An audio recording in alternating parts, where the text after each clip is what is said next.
Maayong buntag mga igsuon. Karon magisgot kita sa pulong sa Ginoo.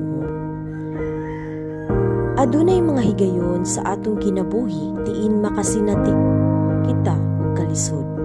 Diin makahuna-huna kita og mga negatibong hunahuna kay tungod tao lamang kita.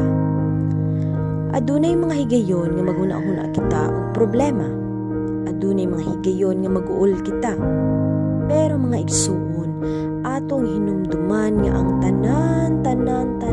tanan diha sa atong kinabuhi kinahanglan gayud nato nga itugyan ngadto sa Ginoo aron ang bugat nga atong gipas-an mamahimong gaan.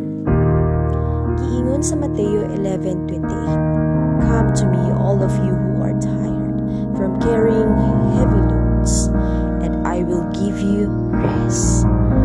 Duol ka mong gipangbugatan kayang inyong dala himuon kong kaan ug papahulayon ko kamo. Dili nato masinati mga igsuon, ako lamang sa akong kasinatian nga daghan nga higayon nga inaana nga klase ako nga tao. Daghan nga higayon nga maghuna-huna ko sa una og mga dautan, negatibo, pero di ay kato siya buhat sa kaaway para ikaw malinda. Agon mga igsuon, ayaw gayud kamo pagpalinda. Giingon sa Psalm 28:7-8, "The Lord is my strength and my shield.